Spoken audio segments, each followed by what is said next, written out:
Capítulo 5. El Escuadrón de la Muerte.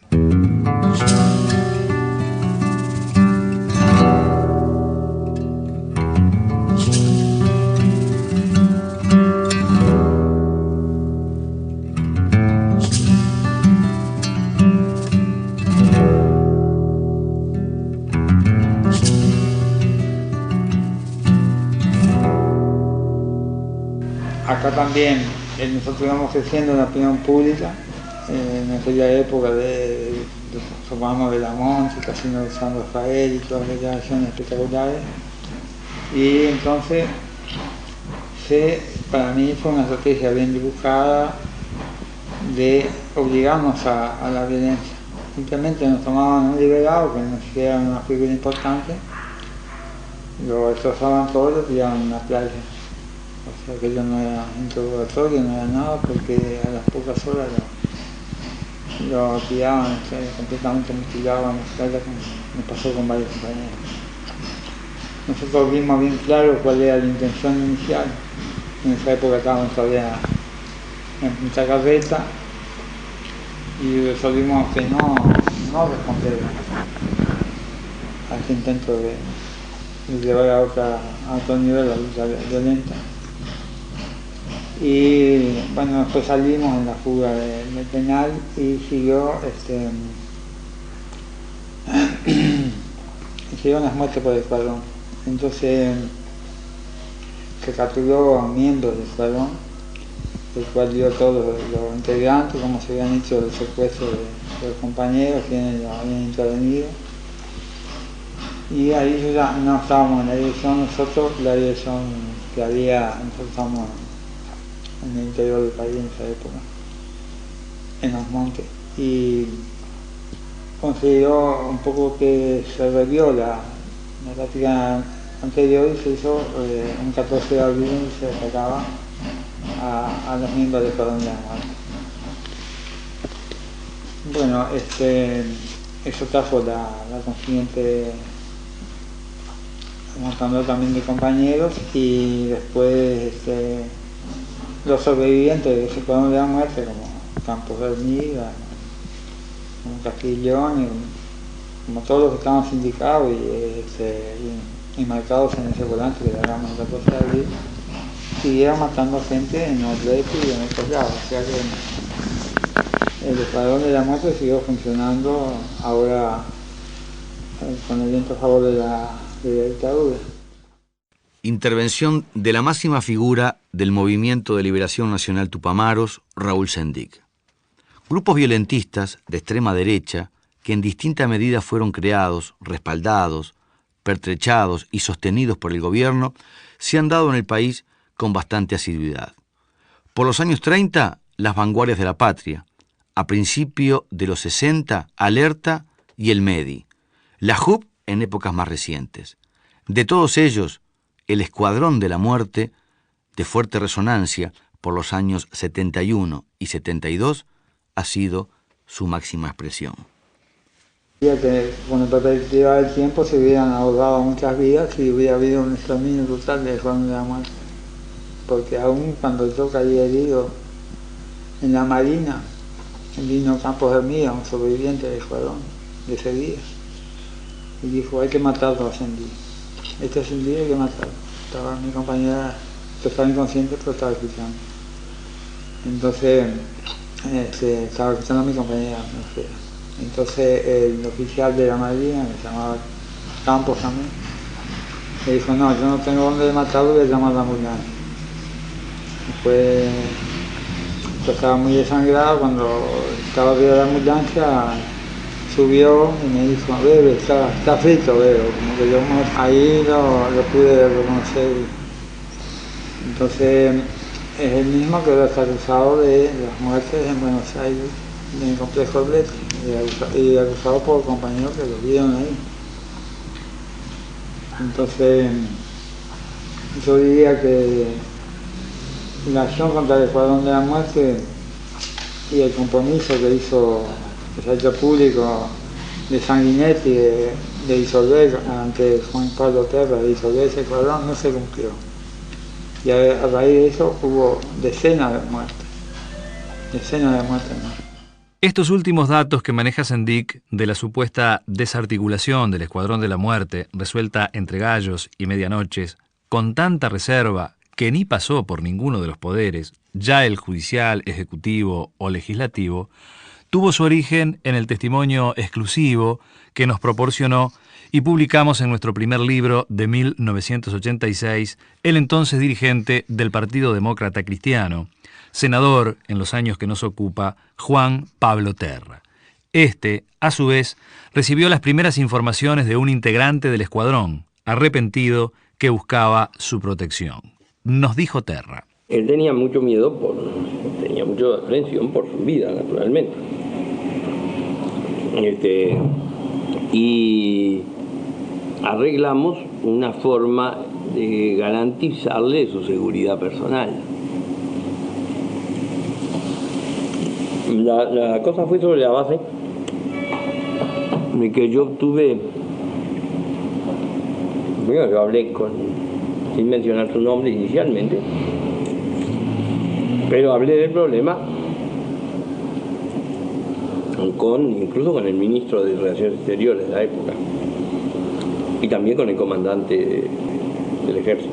¿En qué consistían esas gestiones? Yo hablé con ellos para informarles, porque me parecía importante que estuvieran enterados. Pero en el caso del ministro de Relaciones Exteriores, necesitaba además que me diera un pasaporte para este hombre y las seguridades de que después de echar las declaraciones lo podía sacar del país.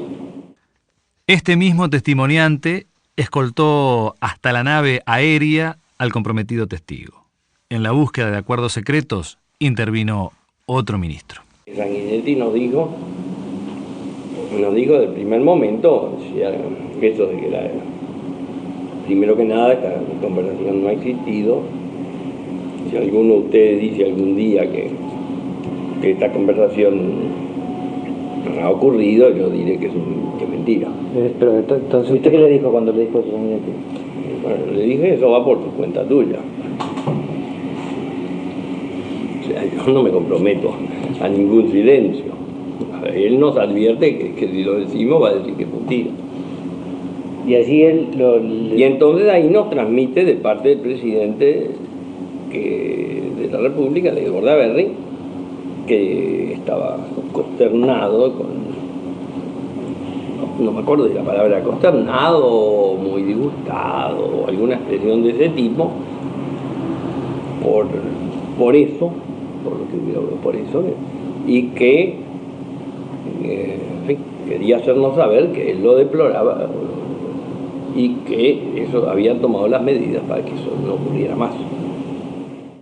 Tratando, por todos los medios, de que las denuncias lleguen a la órbita parlamentaria y sus ramificaciones con el poder establecido trasciendan públicamente, el ministro, no del Interior o de Defensa, sino de Educación y Cultura, Julio María Sanguinetti, le hace saber a Terra lo siguiente. Sanguinetti me dice eso, nos dice eso, y yo le digo, bueno, me gustaría saber cómo es que una cosa que ustedes dicen, que son fantasías mías, que no existieron nunca, ¿cómo saben que una cosa que no existe va a dejar de existir? Me acuerdo que más o menos esas fueron las palabras que yo le di. Y entonces me dijo algo así como que, bueno, sobre si ha existido o no ha existido, él no sabe o no va a dar opinión, pero que nos puede decir que no va a funcionar más.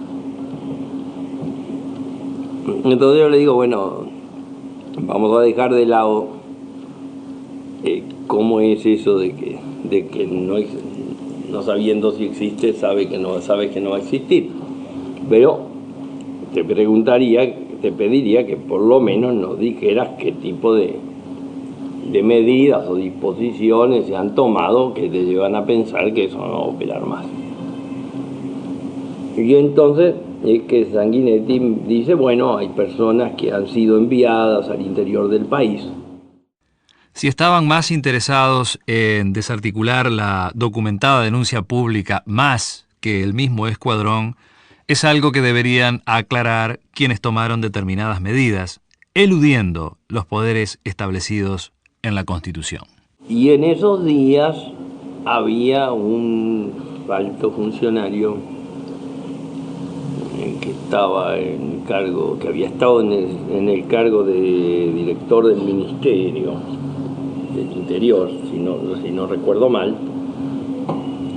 que fue enviado como agregado a Brasil. Y después me dijo también, otro ha sido enviado a navegar, embarcado y enviado a navegar. Volvemos a las reflexiones hechas por Raúl Sendic. Entonces, si hubiera que hacer un juicio histórico, yo pienso que hay que meter todo esto. A ver cuántas muertes se ahorraron. Y cuántas muertes se hubieran ahorrado si los que se comprometieron a que ese escuadrón, bueno, no iba a ser castigado, pero iba a ser dispersado, como le dijo Sanguinetti a Juan Pablo Tierra, enviando a algunos al interior y otros a navegar, como dijo él, saliendo bien, y que eran integrantes de la Marina, algunos de ellos. Se hubieran ahorrado decenas de muertes que se consumaron después a través de los sobrevivientes del escuadrón y otra gente que se añadió a él, que a todo el Urletti y otra. Escribió en 1996, en un libro que le pertenece, el ex torturador no arrepentido, capitán de navío Jorge Trócoli, que surgió en los años que nos ocupa un grupo de policías y militares de jerarquías más altas, conocido bajo el nombre de Escuadrón de la Muerte, primeras reacciones no institucionales, el cambio de tácticas y los primeros desaparecidos que fueron muertos como todos los demás desaparecidos, según él.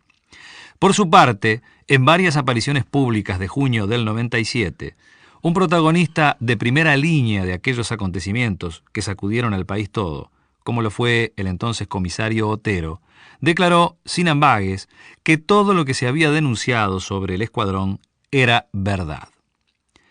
Más vale tarde que nunca, una docena de años más tarde, no hay más de un enfoque para lo que nos dijo Terra y dimos a conocer entonces.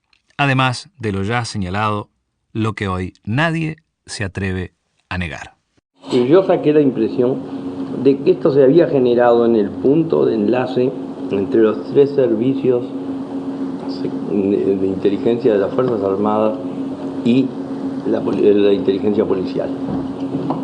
Que había un nudo en donde está grabando. Sí. Apaguen un poquito.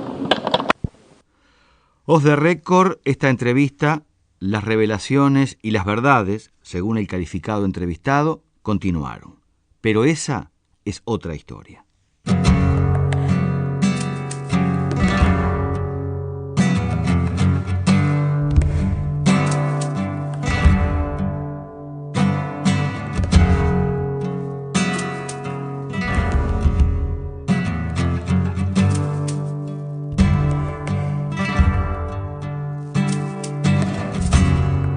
Como es normal en los detenidos por delitos subversivos, estos brindaron su colaboración a las fuerzas conjuntas, lo que permitió, en base a la información obtenida, baste un botón para muestra de lo que era capaz ese nudo de la inteligencia de las tres ramas de las Fuerzas Armadas y la policía y su proyección, adopción natural en la dictadura. Tiene que ver con un operativo muy especial, montado con tanta pasión por parte del coronel José Nino Gavazo, que hasta lo cuenta personalmente. Parecería inadmisible que el gobierno argentino permitiese que dentro de su territorio Fuerzas Armadas de un país extranjero instalasen una base de operaciones y, como ellos también lo afirman, circularan por las ciudades armados, efectuaran operativos, detuvieran personas y finalmente las pusieran dentro de un avión, las sacaran del país y las condujeran al territorio uruguayo en el mejor de los casos, y en los otros le dieran muerte en el propio territorio argentino. Historias tan fantasiosas solo pueden caber en la mente de un novelista o de aquellos que tienen los intereses que ya anteriormente hemos citado reiteradas veces.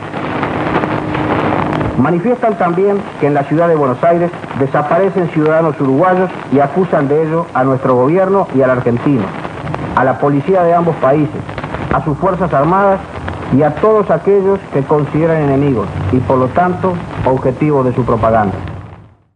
Es un razonamiento oficial sin igual. Antes desarrolla la trama de la novela y luego la lleva a la práctica. Seguimos escuchando al improvisado novelista locutor José Nino Gavazo. Varios de los desaparecidos son descubiertos en un chalet, en un balneario uruguayo, realizando una reunión subversiva, portando todos ellos documentos falsos de identidad y existiendo en la casa materiales de propaganda subversiva, armamento y municiones. Lo mismo sucede con las personas que a raíz de las declaraciones de los detenidos son capturadas posteriormente. Estas detenciones realizadas y las declaraciones efectuadas ante los servicios de inteligencia militar primero y ante la justicia correspondiente después, permiten poner al descubierto un tan ingenioso como siniestro plan elaborado por el Partido de la Victoria del Pueblo, concebido con la triple finalidad de facilitar las actividades subversivas de sediciosos dentro de fronteras uruguayas, de desprestigiar al gobierno uruguayo y de desprestigiar al gobierno argentino. Genéricamente, el plan consistía en hacer desaparecer en Buenos Aires, de los lugares habituales que frecuentaban y por supuesto de sus domicilios, a las personas que iban a ser trasladadas al Uruguay para cumplir tareas subversivas. Este mecanismo, que se viene aplicando desde tiempo atrás, llegaba muchas veces hasta el empleo del aparato militar de la propia organización, el cual realizaba simulacros de operativos de las fuerzas de seguridad argentinas, en los cuales se procedía a la pseudo detención de integrantes del Partido de la Victoria del Pueblo, realizado esto de tal manera que hasta los propios familiares de los detenidos quedaran convencidos de que el operativo había sido llevado a cabo por elementos regulares de las fuerzas de seguridad. Luego de sacado el sedicioso de sus lugares habituales, era conducido a locales de la organización, donde se le proporcionaba documentos de identidad falsos y se les instruía en lo referente a las misiones que debía cumplir en el Uruguay. De inmediato, la propia organización, a través de sus medios encubiertos de propaganda, comenzaba las denuncias de secuestro e involucraba a los mismos, a militares y policías del país hermano y del nuestro. Como bien dijo Gavazo, siniestro plan que de tan ingenioso, pocos meses después era denunciado por el exiliado senador Enrique Erro, de paso por México. Al día de hoy nos han asesinado 103 uruguayos en Argentina. Hay más de 70 desaparecidos que nadie sabe dónde están. Están los 22 que se mencionaban acá que fueron llevados en aviones oficiales argentinos y uruguayos a las cárceles uruguayas, para luego hacer aquel remitido falso, diciendo que habían sido detenidos en determinados hoteles y en la playa de Shangri-La, cuando los propios familiares dieron su testimonio de cómo se produjeron los allanamientos. ¿Es que acaso no vamos a insistir para que la dictadura militar abra sus puertas a más de 70 presos políticos que han cumplido su condena y que la dictadura se niega a dejarlos en libertad? Ese grupo de militantes del Partido por la Victoria del Pueblo, doblemente secuestrados, fueron retirados del centro de detención clandestino de Orletti en Buenos Aires. Todo este aparatoso y criminal operativo fundamentó la prisión a la primera junta de comandantes de la dictadura argentina y pesa sobre este y otros protagonistas pedido de captura internacional. Acusaciones de este tipo solo hacen que los que la formulan queden en ridículo y dejen en la misma posición a aquellos que consciente o inconscientemente les han servido de portavoz.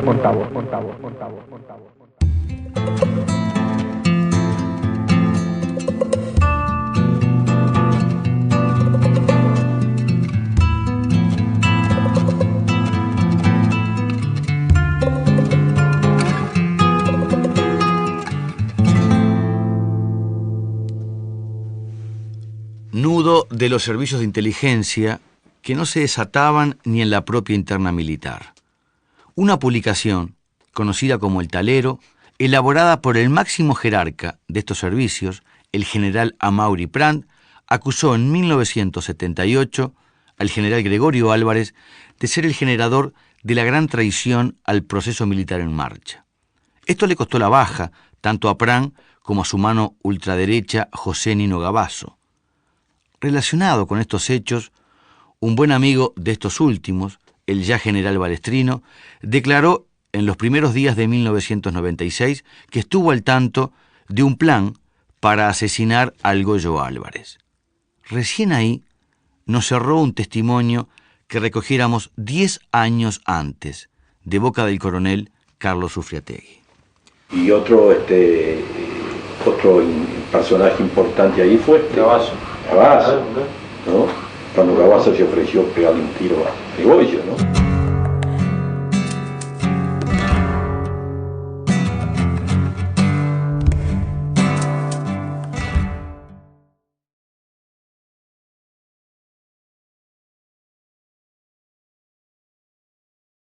Capítulo 6. La muerte del coronel Trabal.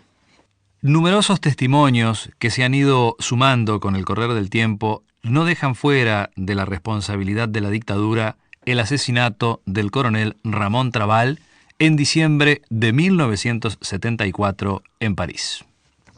Y él lo reconoció como un exilio y que él mismo, su papel político dentro de las Fuerzas Armadas estaba por el momento liquidado, que en París él no podía hacer nada, estaba muy lejos, estaba depatriado, digamos. Él se sintió como en exilio. Tal la imagen que recibió el periodista inglés Richard Gott al entrevistarse con Trabal, un día bastante cercano a aquel que lo llevó a la muerte en diciembre de 1974. Yo escribí que he encontrado una vez o dos veces con el coronel Trabal. Me impresionó como un militar progresista y que no veía yo ninguna razón para que la izquierda podía matarlo. Para mí fue obvio que fue un golpe de la derecha contra un militar progresista. Y en aquel entonces yo no tenía idea si fue los militares derechistas de Uruguay o también la CIA americana, que también en aquel entonces estaba muy en contra de la línea de los militares progresistas en América Latina, tenían mucho miedo. Entonces, eso escribí en diciembre. Después fui en unos 10 días más, fui a París para investigar exactamente los hechos. ¿Habrá tenido que ver este atentado mortal con la opción peruanista hecha por Trabal a fines del 72, principios del 73? Ufriategui reubica aquel momento. Trabal en ese momento fue la atracción, porque la gente que pensaba que la institución armada podía vanguardizar un proceso de cambios y otras cosas, y los indicaban a Trabal como la cabeza, no digo la cabeza de la conducción, sino el tipo pensante.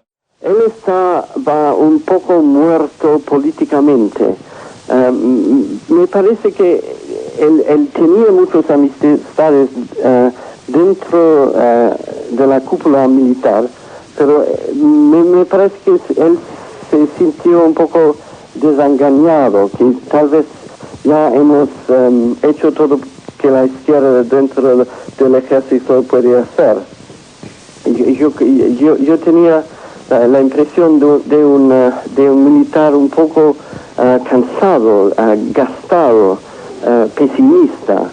Ha tenido sus ideas, y el año pasado, el 72 y 73, seguramente él trató con varios otros dentro de las Fuerzas Armadas de empujar una línea progresista, pero no resultó. Y yo creo que fue un poco herido por esta experiencia. No estaba esperando mucho en aquel entonces. Nuestra investigación al respecto, publicada en 1987, llegó a consultar al mismo embajador de Uruguay en Francia, en 1974, legación en la cual Trabal desempeñaba funciones de agregado militar. El señor Jorge Barreiro nos dijo. Después supe que la familia estaba preocupada. Que había tenido amenazas, y la verdad que la señora vivía en un estado de zozobra. Pero no era él el que traducía ese estado de ánimo. Como digo, tan es así que si en algún momento se le ofreció protección, no la aceptó, o si no la rechazó abiertamente, no la solicitó. Que las amenazas existieron, y por algo se le ofreció protección. Yo no creo que él tenía miedo de la izquierda, estaba interesado en conversar con la izquierda, no tenía miedo, yo creo. Estaba mucho más preocupado con sus enemigos a la derecha. Por ejemplo, él habló conmigo porque yo estaba un amigo de Régis Debray, el filósofo francés, y él estaba muy interesado en discutir así sobre la política de las tupas y de la izquierda en América Latina. Eso fue su principal interés. Me parece que no tenía miedo que habrá un ataque de la parte de la izquierda. Me impresionó como un hombre preocupado de lo que pasó con el ejército o con los militares uruguayos. Y no estaba en ninguna medida preocupado por la izquierda o lo que quedó de parte de las tropas. Según Richard Gott, Trabal estaba políticamente activo en París y pretendía avanzar en sus contactos con la izquierda. Yo creo que él estaba o él quería estar en contacto con los comunistas uruguayos. Yo creo que, y por eso hemos conversado sobre el asunto portugués, porque obviamente en Portugal fue los militares y los comunistas que se han juntado. Wilson Ferreira Aldunate nos aportó el siguiente dato. El embajador del Uruguay en París recibió órdenes de lacrar el despacho de Trabal y se le prohibió ingresar a él.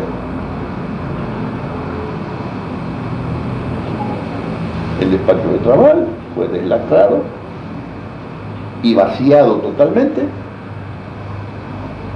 por los oficiales que acuden a París para, rendir los honores del caso, traer el cuerpo. Pero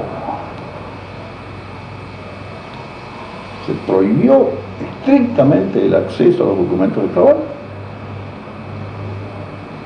El embajador cumplió, colocó los lacres.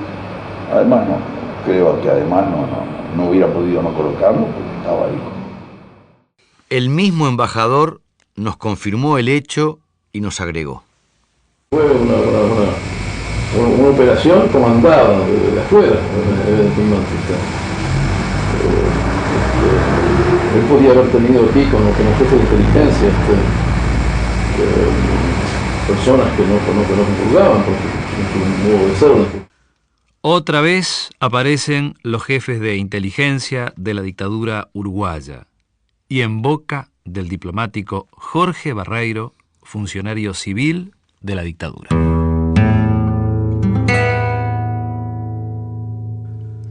Decimos en nuestro segundo libro, ninguna dependencia del Estado, incluido el Ministerio de Defensa Nacional, y ni un solo familiar de Trabal, ha impulsado en Francia, país donde no rige ninguna ley de impunidad, caducidad, olvido, indulto o punto final, en el cual se sigue condenando a criminales nazis de más de medio siglo, un juicio sobre el caso Trabal.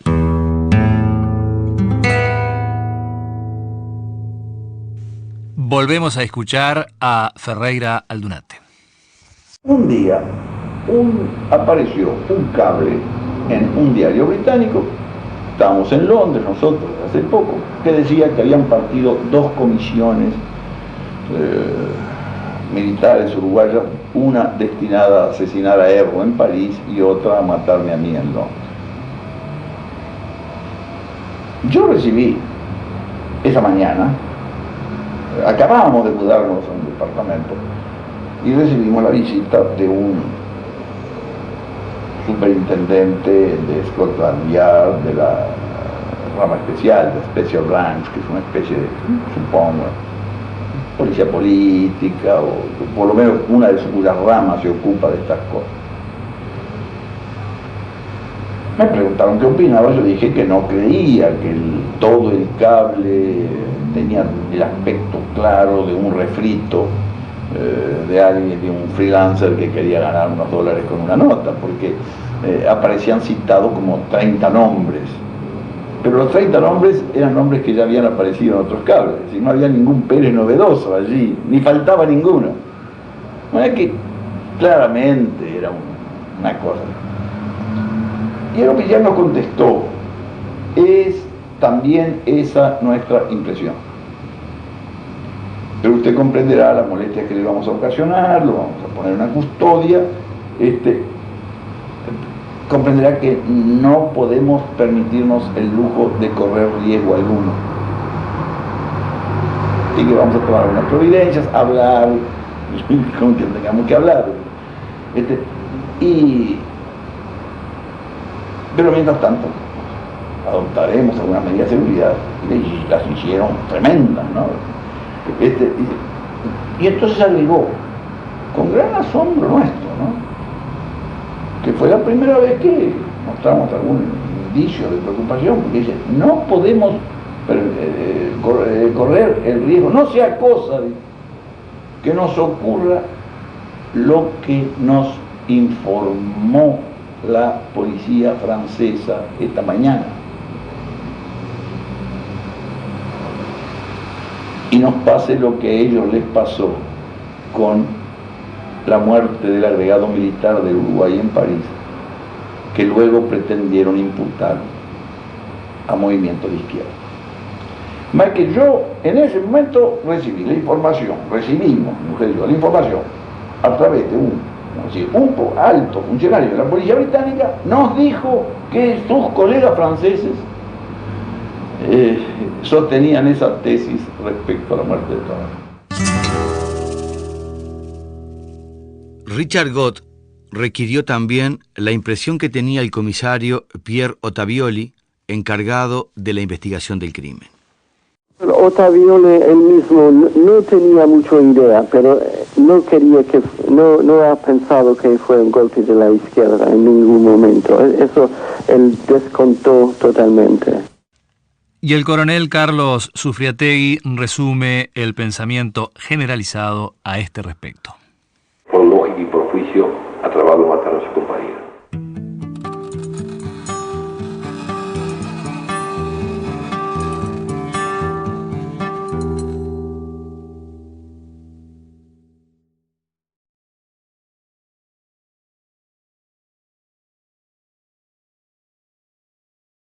Capítulo 7. Golpe de Estado y dictadura militar. Y llegamos al meollo del problema.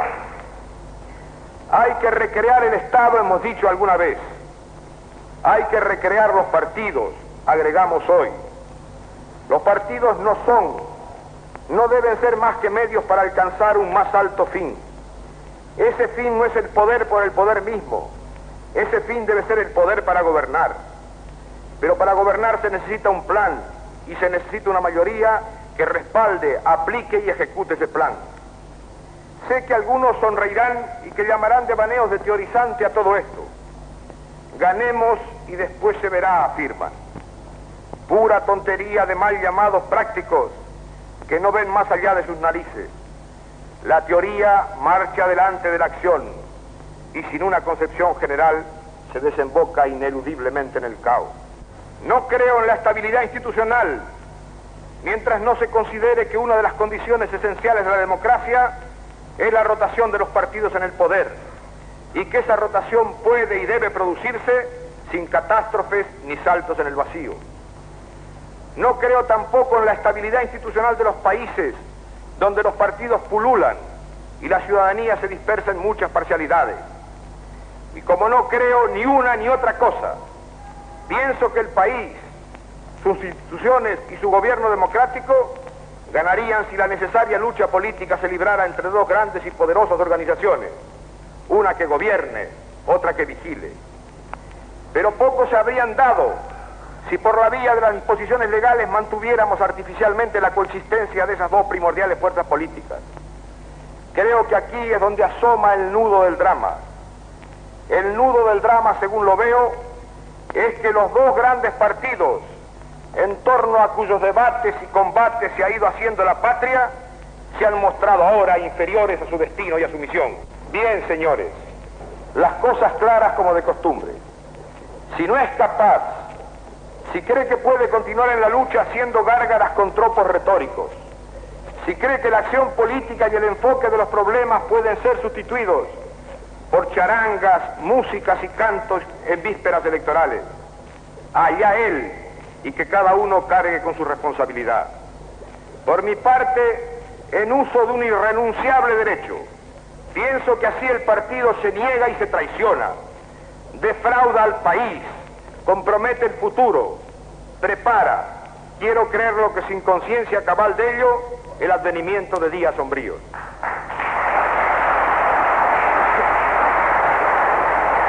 Como los partidos son instrumentos de gobierno, el país tiene derecho a prescindir de ellos cuando no les sirven, cuando no se adaptan a las circunstancias cambiantes, cuando no traen una respuesta concreta para los urgentes problemas que plantean los tiempos y un mensaje fervoroso para la angustia cotidiana y colectiva. Y si los partidos tradicionales, en primer término el nuestro, en nuestro país, siguen solo atentos al juego electoral de toma y daca, y se muestran incapaces de recoger el clamor y el reclamo, tarde o temprano no tardarán en ser aplastados por los hechos.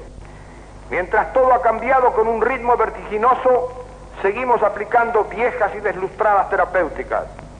Algo así como si un médico de antaño en estos tiempos de la penicilina y la cortisona pretendiera seguir curando las llagas infecciosas de la garganta con buches de agua y sal, o la artritis poniendo una papa en el bolsillo del paciente. No sé cómo podría saberlo, lo que el destino deparará en los días cercanos, hasta donde nuestra falible apreciación de hombres mortales alcanza a esta tierra nuestra tan chica y tan querida. Pero lo que sí sé, lo sé acaso más por intuición y por olfato que por reflexiva apreciación, es que esos días grávidos de amargura que se anuncian exigirán de todos el máximo esfuerzo. Apretar los dientes, cerrar los puños, recibir en plena cara la lluvia y la tormenta, mientras la ola de sangre y de lodo corra por el mundo. Si cuando llegue esa hora ya está llegando, los partidos no han sabido prever, ni están prontos para dirigir, el país que está por encima de ellos, y no debe, quiere ni puede morir, pasará sobre ellos y buscará tientas, dando tropezones, magullándose las manos, desgarrándose el camino que lleve hacia la luz, y dejará a los venerables monjes anquilosados a un lado con sus peces, sus ritos y sus farsas.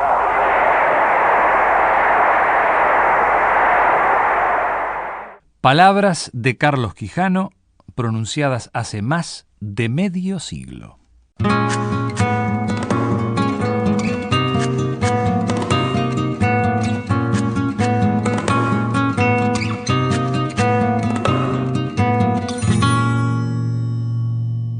Volvemos a la primavera de 1972.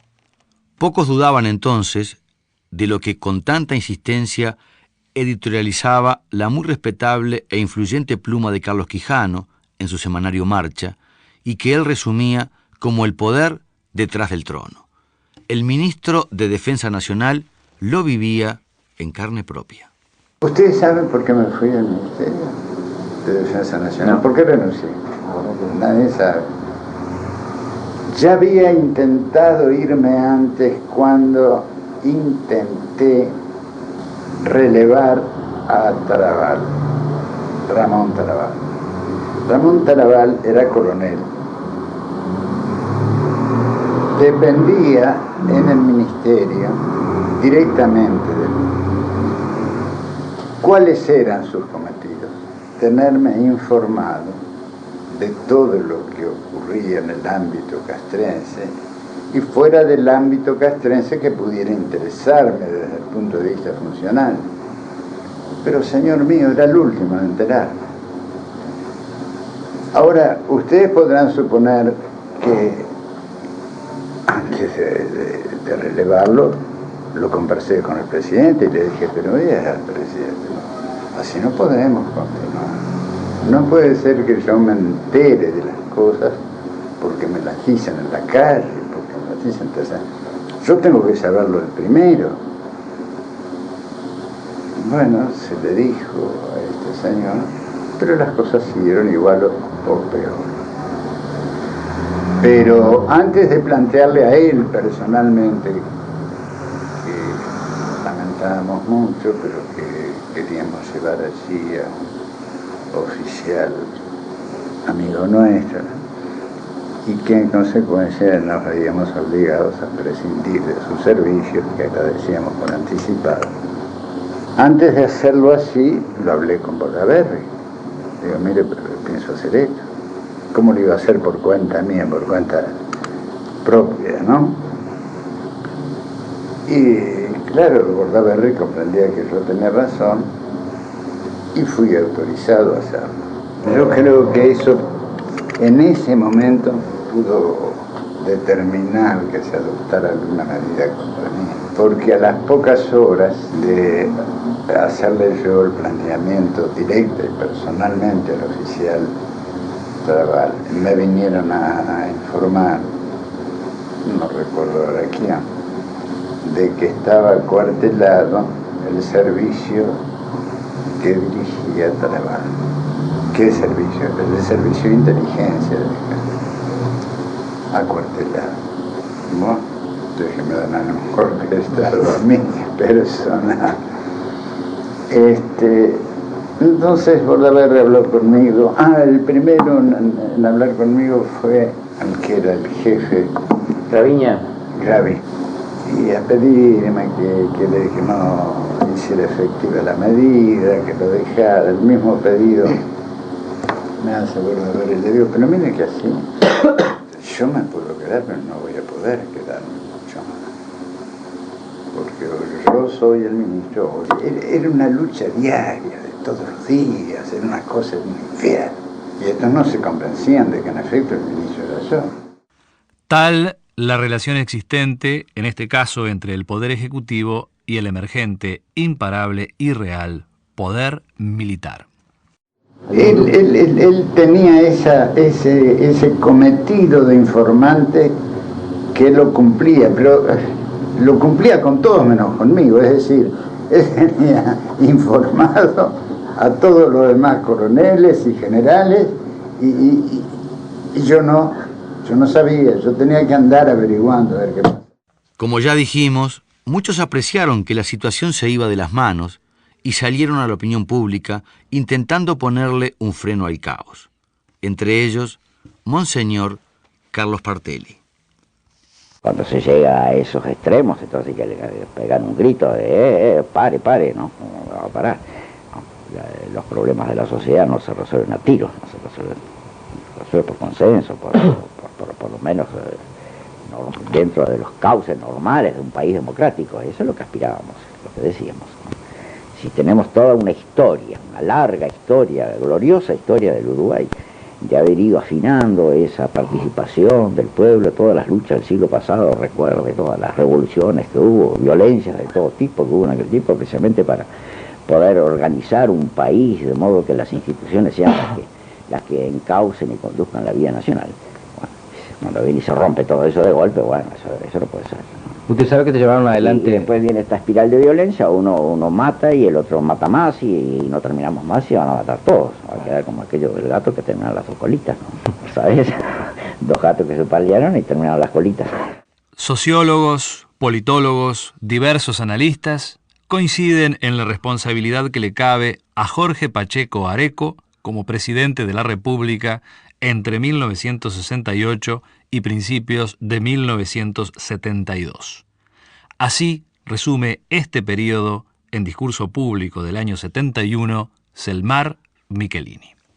Es que no haya casi un país deteriorado, conculcadas sus libertades, arrasada su libertad de prensa, presos miles y miles de hombres y mujeres y jóvenes que nada han tenido que ver, torturados, como lo ha comprobado el Senado, elevando los antecedentes a la justicia, cientos de personas totalmente inocentes. No hay miles y miles de destituidos por defender exclusivamente su libertad de pensamiento. No ha batido 1970 el récord en materia de quiebras y embargos de pequeños y medianos comerciantes, industriales, productores. No ha asistido el país estupefacto a los más grandes desórdenes en materia de conducta moral de los gobernantes implicados en las más tremendas etapas en el país. No se ha producido la entrega de las más grandes industrias al capital extranjero. No ha habido permanentemente una dependencia de los grandes organismos internacionales que hasta tienen fiscales en el Banco República y en el Banco Central. El Fondo Monetario Internacional los tiene, créanme, para ver cómo se distribuyen los créditos y cómo se da el dinero. Y no se ha declarado además que en las Bahamas y en algunos países de Europa como Suiza, cientos de millones de dólares, no de ustedes ni de nosotros que no los tenemos, sino de los grandes ricos y de los grandes industriales y de los grandes financistas, dólares del Uruguay, han ido para allá. Y ese país deteriorado, ese país que está sufriendo, ese pueblo que ha visto reducido su estándar de vida, esos estudiantes que han sido apaleados, esos jubilados que cada día cobran menos, esos obreros a los cuales se les ha congelado su salario, esa industria textil que cada día trabaja menos, esa industria metalúrgica que está también deteriorada, esa industria de la construcción que no ha salido a flote ni aún con una ley de viviendas mal utilizada. ¿Es que acaso no es necesario juntarse los hombres de buena voluntad, los que pensamos igual, por encima de los cintillos y las divisas que nos han estado separando? Raúl Sendic, la máxima figura del Movimiento de Liberación Nacional Tupamaros, destacado luchador social de vasta experiencia previa a su incorporación a la guerrilla, especialmente en el área rural, los cañeros del litoral, los arroceros del este, también nos legó su versión e interpretación de tan controvertido periodo histórico. Bueno, nosotros en una coyuntura muy especial fuimos receptores de la violencia del enemigo. Fuimos, digamos así, blanco privilegiado de esa violencia. Y en determinado momento reaccionamos viendo que no había otra perspectiva para el país. Después de intentar la lucha política y la lucha sindical durante años. O sea que antes de llegar a eso tuvimos por lo menos 20 años de militancia de tipo tradicional, ya sea en los partidos de izquierda o sea en las luchas sindicales. Entonces podemos decir que agotamos todas las formas que pueden imaginarse para la lucha en favor de las clases más pauperizadas de la población, y que nos tocó un frente que es el más postergado del país, que es el frente agrario. Entonces iniciamos esa experiencia y tratamos de hacerlo también contemplando en eso la mentalidad uruguaya, buscando hacer la menor violencia compatible con un movimiento de ese tipo. Entonces apareció toda esa gama de acciones que se festejan, se han festejado previamente por la imaginación que se ponía justamente para evitar la violencia, como las fugas masivas de los penales, como las acciones de toma de cuarteles, todas ellas sin derramar una gota de sangre.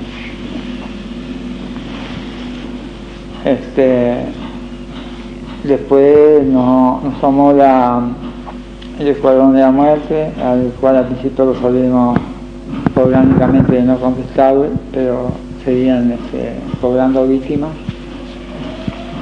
Y en determinado momento entramos en la escalada de violencia, lo que nosotros siempre llamamos la guatemalización de la guerrilla, que la tratamos de evitar conscientemente. Pero al final nos tomó y en el último periodo, ya cuando se dibujaba la dictadura, la intervención del ejército, bueno, no nos tiran con caramelo, nosotros menos. Entonces fuimos conscientes de que estábamos perdidos y entonces nos hicimos una estrategia de pelear hasta el último cartucho sabiendo que estamos derrotados.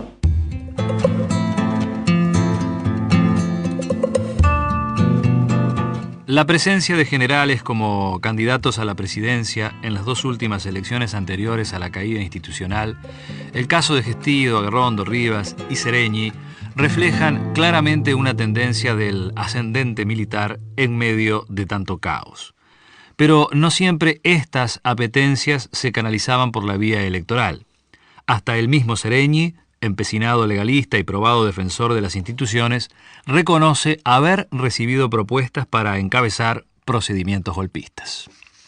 En algún momento nos propusieron,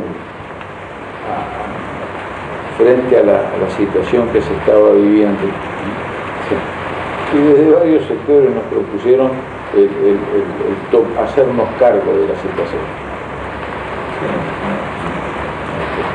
Y entendimos que no habíamos dicho que no era la cosa válida, que no era la vía válida.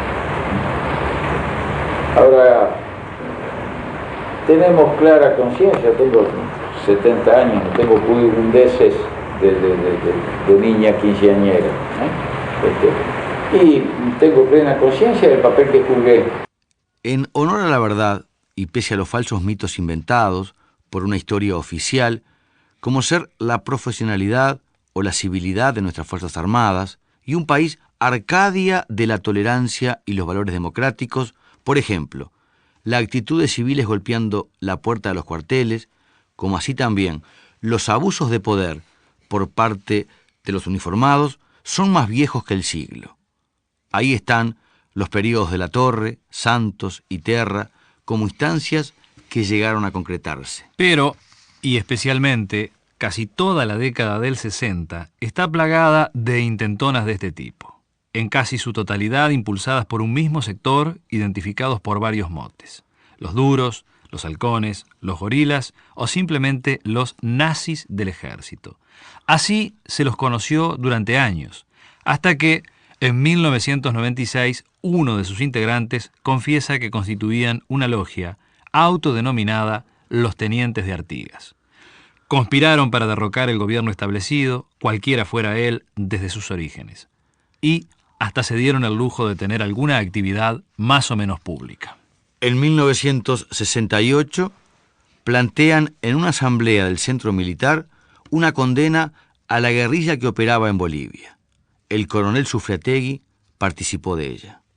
En esa asamblea, la mayoría, una asamblea que fue muy numerosa, sí, votaron en contra. ¿Votaron en contra?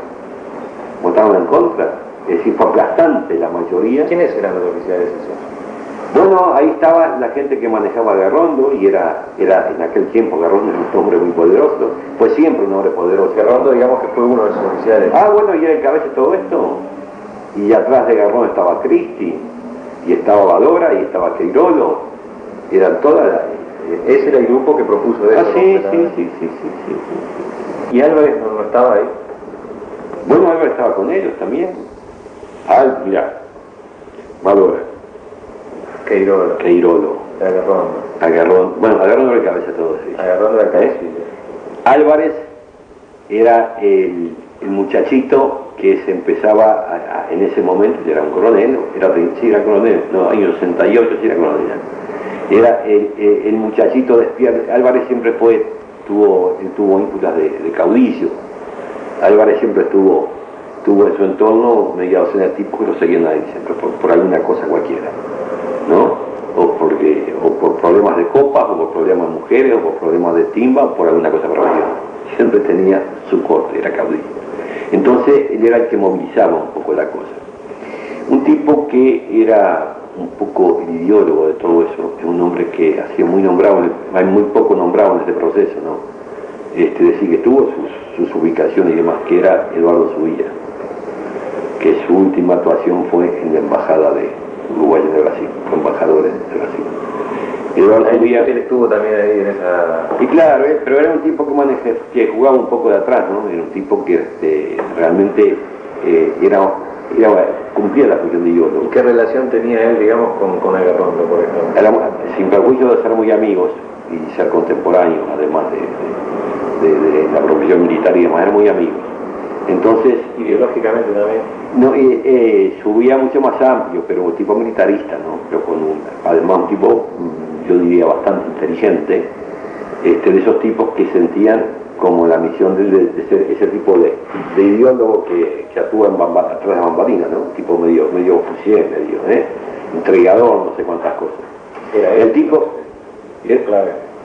que manejaba cosas, el tipo que ponía la cara y que llevaba adelante era Agarrondo.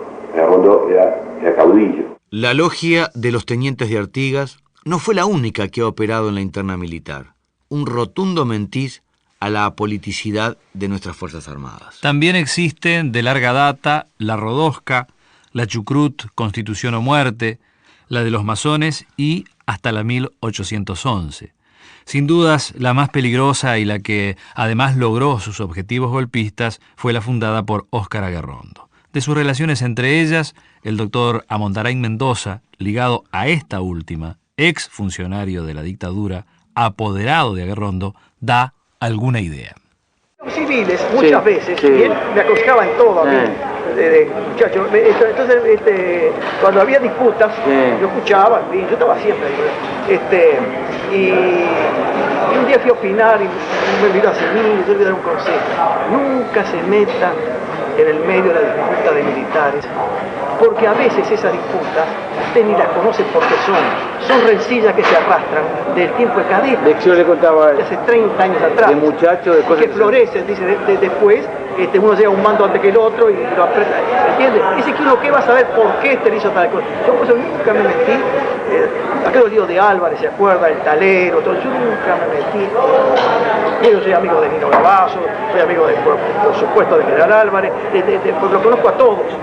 Y a todos más o menos yo he sido abogado de cantidad de ellos, ¿no? Cantidad de Loro Balestrino, de todo, de Linares Frum, que yo estoy con él, el otro día estuve en la casa de Linares, que se operó, es decir, conozco a todos. En nuestro primer libro dejamos lo suficientemente clara la numerosa lista de nombres que componían la tendencia de extrema derecha, los logistas de Aguerrondo, Cristi y los hermanos Uguía. En el segundo, calificamos al núcleo con una denominación con la cual seguramente sus integrantes se sentirán mucho más cómodos: la logia de los tenientes de Hitler. Aguerrondo era anti-norteamericano tremendo, porque además era nazi, ¿no es cierto? Además era nazi. Ellos legaron la tradición golpista de los Cristi, que estuvieron con La Torre en 1875, luego con Terra en 1933, que intentaron arrasar las instituciones en la década del 40. Fueron sus herederos los que estuvieron en la conspiración en pleno desfile militar de la asunción del gobierno en 1959. Fueron los logistas de Aguerrondo quienes tuvieron a las instituciones bajo constante amenaza a mediados de los 60. También quienes por esa misma época se dedicaban a estaquear obreros. Fueron estos tenientes de Hitler los que fría y calculadamente superaron los escollos sociales y políticos, la oposición a sus fines en el interior de las Fuerzas Armadas, entre otros de los altos oficiales que acompañaban a Seregni en su actitud constitucionalista, luego de los peruanistas de Trabal y hasta de los marinos de Zorrilla, para finalmente salirse con la suya junto a Gregorio Álvarez, brevemente aliados a la más rancia aristocracia representada por Bordaberry, un 27 de junio de 1973.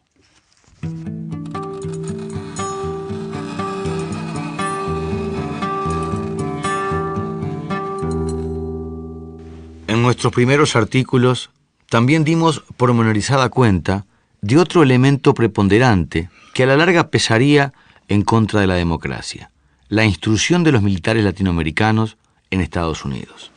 Pero hay mucha gente en esta América cuyos ejércitos, marinas y fuerza aérea tienen por costumbre mandar desde las jerarquías menores a las escuelas militares norteamericanas. Así que habían hecho cursos en Panamá, pero también habían hecho cursos de Estado Mayor en Fort Leavenworth, habían hecho algunos escuelas de guerra, naval o aérea o por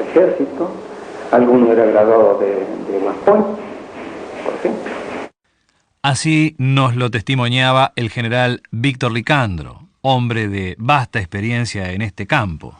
Él mismo nos agrega. Lo que puede haber es un peso de información que estaba dentro de la línea del Pentágono, porque la información militar tiene un tipo de tendencia en todo el continente americano, cuando la fuente de información fundamental es la del Pentágono. Hay un otro organismo importante, que es la Junta Interamericana de Defensa, en donde también cada delegado lleva la posición de su país, pero muchos de los elementos que se manejan como información son proporcionados por los propios Estados Unidos, o por los servicios de información de Estados Unidos. Así que en ese sentido, si no se tiene independencia de criterio suficiente, se puede caer en un adoctrinamiento. Ese adoctrinamiento, hasta para enseñar a torturar, reprimir y eliminar izquierdistas molestos, con una directa intervención de la CIA, fue confirmado plenamente recién en 1996 por el propio Departamento de Defensa de Estados Unidos. Otra verdad comprobada que diéramos a conocer en los albores de la actual democracia a través de manuales confidenciales, documentos secretos y testimonios como este. Está un poco en la esencia de la filosofía que imprimen los reglamentos americanos si se toman el pie de la letra. Los reglamentos norteamericanos están dirigidos para preparar personal militar con un sentido bien definido, que es el enfrentamiento mundial de Estados Unidos con otras fuerzas que ellos definen genéricamente como el comunismo internacional. Entonces, si no se tiene un poco de cuidado en la lectura del material y se camina rápidamente por los textos y uno se queda 100% con lo que está allí, se entiende que el mundo tiene un enemigo que es el comunismo internacional. Wilson Ferreira Aldunate nos advertía sobre otros grandes responsables que jamás deben caer en el olvido. Nunca tuve la más mínima duda de que Bordaberry estaba como estuvo siempre detrás de la insurrección militar. Bordaberry, el que crea que Bordaberry fue un títere en manos de un sector levantisco de las Fuerzas Armadas, comete un gravísimo error. Bordaberry realmente encabezó el movimiento. La pequeña escaramuza del 9 de febrero, bueno, fue simplemente dentro del propósito común de instaurar una dictadura militar.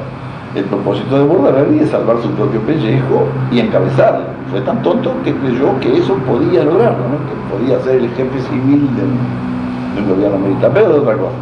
Pero en la conversación anterior que tuve con Bordaberry, hablamos de los apremios físicos, y eso coincide más o menos. Ustedes revisando los diarios de repente encuentran las fechas, porque eran muy sonadas las entrevistas. Pero hablamos de los apremios físicos, él reiteró su tesis de que había que hacer los interrogatorios con dureza, en fin, todas esas cosas.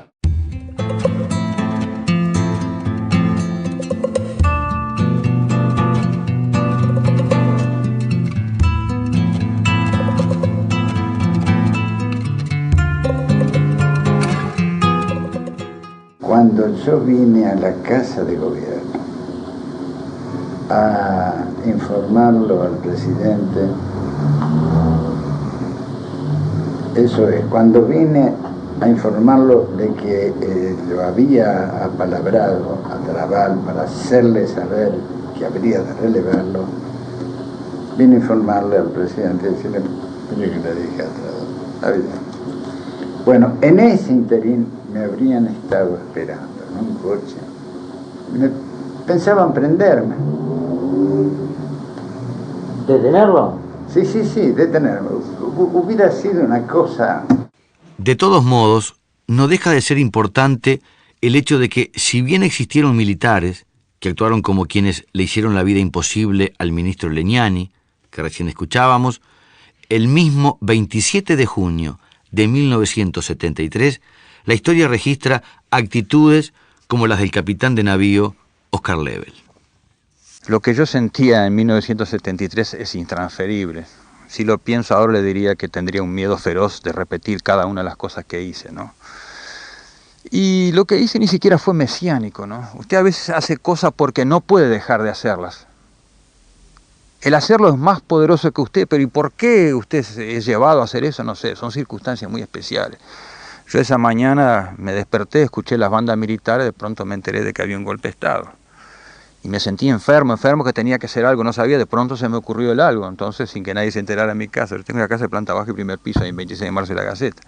Sin que nadie se enterara, hice la pancarta, yo soy capitán de navío Oscar Lebel, abajo de la dictadura, me uniformé, tomé la pistola, la cargué y me fui al balcón. Claro, es un acto prácticamente irreflexivo, pues no sabía lo que iba a hacer. Era una variante del salto al vacío.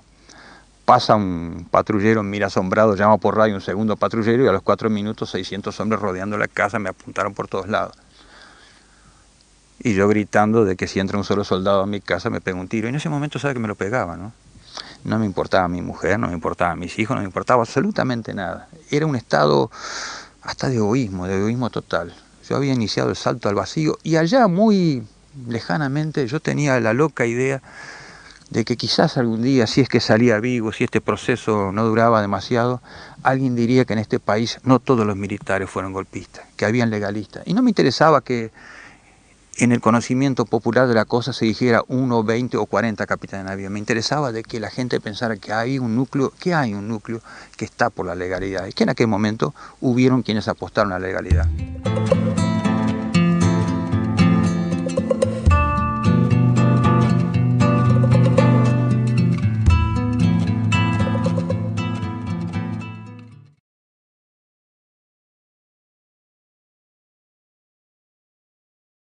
Epílogo.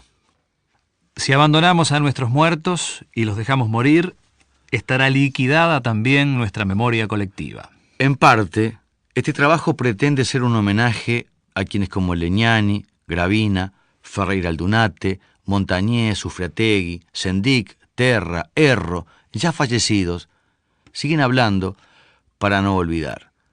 No en vano, este Alto el Fuego 3 empieza y termina con la voz de quienes el pueblo uruguayo tiene en su más alta estima.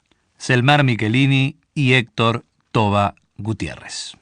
La patria no es de los que mandan con despotencia, no es los que mandan enterrados entre guardaespaldas. La patria no es de la arbitrariedad, la patria no es del desmán, la patria no es del miedoso que no está junto a su pueblo, pero la patria tampoco es de la sangre, del odio y del puño cerrado.